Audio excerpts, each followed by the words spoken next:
Hello and welcome to Writing 122. Now, I wanted to cover a couple of points right at the beginning of this. These videos that I'm going to be posting every week are basically the lecture files for the class. There will be readings and assignments as well. I'm expecting you guys to do the readings and to look at the assignments.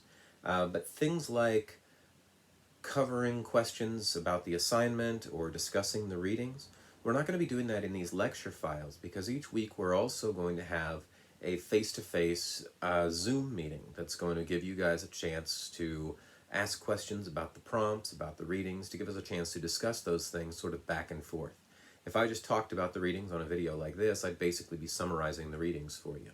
So the lecture files like this are going to be based on class content, and after you've watched them, done the reading, read the assignments, then when we have those face-to-faces starting week 2, we're going to be able to talk about all of it and sort of get on the same page with things. So let me start off by giving you guys sort of an intro into the theory of Writing 122, writing, and the core learning outcomes at LCC and what that all means. So hopefully you've had a chance to look over the syllabus. Some of this is in there. But basically what we're doing in 122, let's backtrack a little bit. Writing 115 is college writing, or intro to college writing. So writing 115 is supposed to get you out of the idea of writing book reports and writing 5-paragraph essays, because think about it, and nobody willingly in the real, quote-unquote, real world, nobody willingly reads book reports or 5-paragraph essays. They're basically things that teachers assign to you so that you can prove that you can do stuff. A book report is designed to prove to you that, or to prove to your instructor that you read the book. You get out into that real world and nobody cares if you read the book anymore. Now all of a sudden people want you to say something interesting about the book, explain how the book works, tell me whether or not the book is of value. That's all stuff that we realistically want from you. So that's real world writing. Thinking about the 5-paragraph essay, it's realizing that nobody reads 5-paragraph essays. People have to be paid to read 5-paragraph essays. So what purpose does a 5-paragraph essay have? Well, it's basically just to show people that you can write. And that's writing 115. How do I get away from these pre-programmed formats into more realistic, useful writing? Right. Writing 121 is about adding variety to that. Now that we know that we're writing to an audience and we need to get something done, what are some types of writing or some genres that we're going to be expected to write in? And that's what Writing 121 is. Writing 122 takes that one step further and tries to refine, how do I make this writing work? How do I make it accomplish a specific goal the best way that it can? And there's a word for that that they don't like to use in the title of this class. They call it, what is it, argument and multimodal communication. I think that's where it is now. But basically what we're talking about is we're talking about rhetoric. And I'm going to cover rhetoric a little bit later down the road, but rhetoric is a dirty word to a lot of people. It's synonymous with BS. That's not what rhetoric is. That's kind of what rhetoric can be if all you have is rhetoric. But when rhetoric is used to get across an important idea or to communicate a valuable message, that's just part of the craft that we use to make certain that the paper that we have written is the best paper that we can write to accomplish the job that we're going to accomplish in the best way. And that's what Writing 122 is about. It's about grasping the conventions of what I'm being asked to write, about fine-tuning it for that audience in order to get the job done. And if you think about what Lane Community College has as what they call the core learning outcomes. Now, if you haven't been on campus in a while, these things are all over campus. Otherwise, you can find them all over on their webpage. But the core learning outcomes are basically, there's 5 of them. Think, engage, create, communicate, and apply. Now, a writing class, we're going to be talking about a long ago dead Greek guy named Aristotle quite a bit this term. But Aristotle would have had problems with a writing class. He would have said, why is there a writing department? Writing is a discipline that is non-exclusive. It's applied to all other disciplines. It's a form of communication. You don't teach it separately. You teach it all over the place. Okay, so following that idea, the core learning outcomes of what your college education is supposed to give you Writing classes work on all 5 of those, especially something like a 122. So think about think, the first core learning outcome. When you write, you could just jump in. But if you've ever jumped in speech or with writing without having all the facts, you've probably regretted it and wished you hadn't. All right, so before we jump in, we gather information, we test the water, we ask questions to see what's really going on.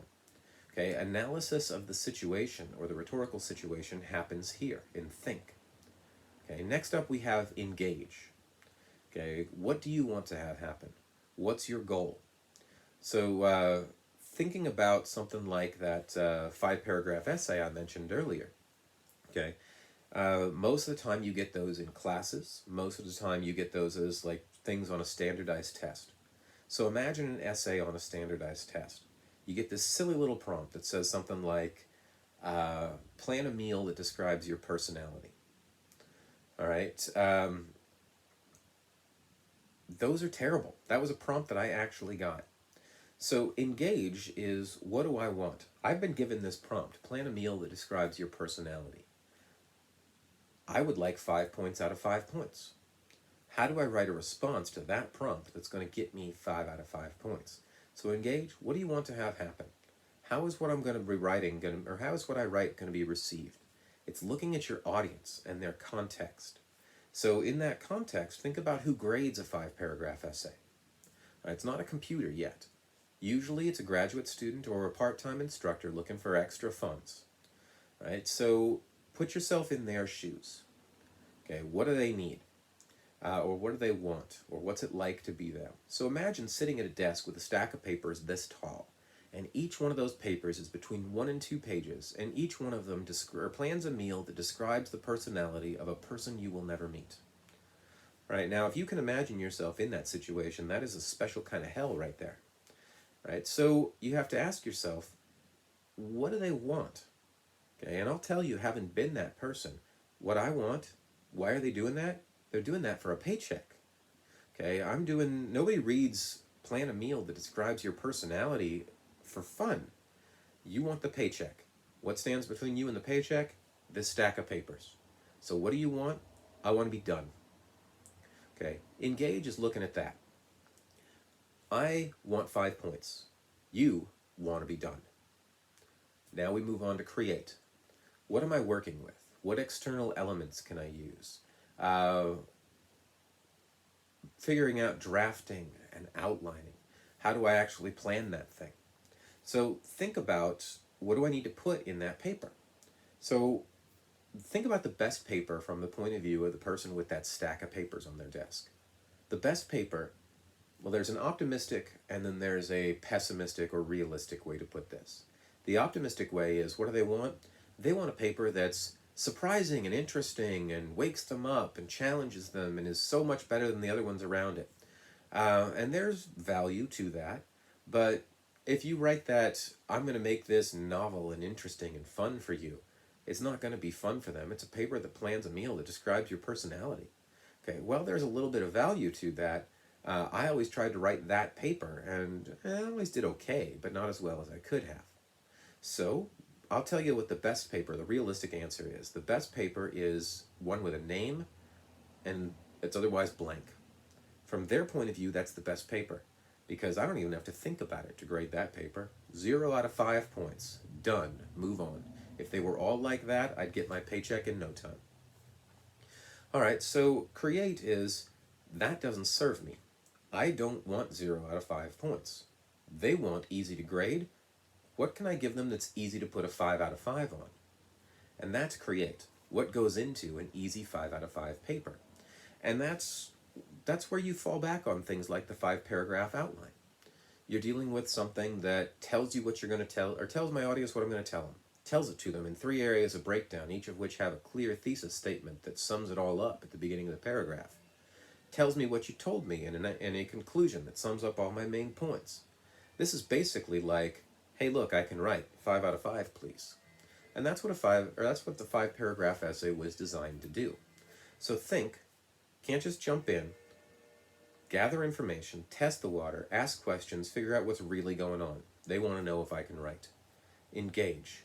Who am I talking to? I'm talking to that graduate student. I'm talking to that part-time instructor. I'm talking to somebody who wants to be done.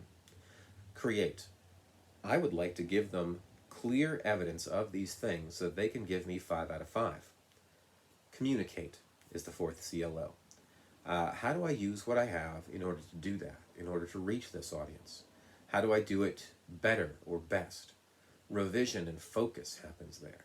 How do I write the best 5-paragraph essay? And if we take this out of the 5-paragraph essay realm, let's say I'm writing a proposal. How do I write that proposal? How do I use the elements that I've got, use what I know about my audience to fine-tune things, use my language to fine-tune things? And lastly is apply, which is basically realizing that there are plenty of different things that you guys are going to be asked to do in different circumstances. Apply is, how can I do this again, but differently? How can I do this more personally for a personal letter? How can I do this more professionally for a professional letter? How can I do this more engagingly for a real and interested audience? All right, how do I do this for somebody who isn't being paid to read what I've written? And that's basically the CLOs. Think, engage, create, communicate, and apply. And writing classes cover all 5. That's basically an intro to 122, to what we're going to be doing. Next time around, we're going to talk a little bit more in detail about how we're going to do that and what that means for you.